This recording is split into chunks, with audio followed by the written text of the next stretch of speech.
We had moved into my mother-in-law's home when my daughter was 4 months old. We were a young couple, both 21, living with my best friend in his apartment when we got married. So when our daughter arrived, it was time to move to my Mill's house, with backyard, baby's own room, and help from Mill. She was a widow with a decent size house she purchased after her husband passed away. She was still working, while I was also working, and wife was a stay-at-home mom. About a half year into this arrangement, my daughter started waking up screaming in the middle of the night. Since I was working, my wife got up and tried to comfort her, but it always took more than an hour to comfort our daughter. This went on for 3 or 4 nights straight. Finally, my wife was sleep deprived and frustrated, so she nudged me to get up and comfort the baby. The first night I entered her room, my daughter was standing in her crib, crying and looking at a specifically corner. I picked her up to soothe her, and no matter what way I turned while rocking her, she kept looking at that corner. The hairs on the back of my neck were standing.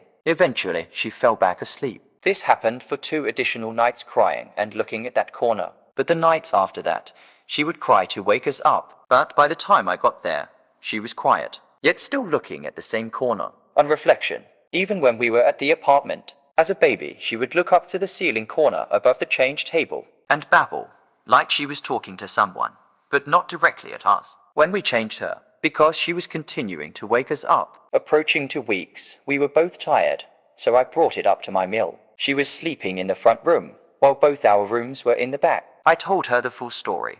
I guess I was hoping she would share the load of soothing the baby. She said, "Okay, don't worry, I'll deal with this." My Mill is a deeply religious Catholic, never misses Mass, and combined with some of the superstitions from our country, believes in her powers of faith to heal small aches and pains through massage. Interestingly enough, after we told her, our daughter didn't cry out anymore, and all of us got great sleep for a week. But here is the thing, my Mill never got up to soothe the baby. The crying just stopped. I was amazed. So after a couple of weeks, I asked my Mill what did she do. She simply said that she asked her late husband not to visit the baby because he is scaring her. That was it. My beloved Mill passed away 7 years ago, having watched our Mill struggle in her home alone with all her health issues. We moved into a bungalow since. During COVID, my daughter moved back home and had our grandson. And yet, sometimes, my grandson would babble to a specific ceiling corner of the family room when we change him. And we all say he is talking to his great-grandmother.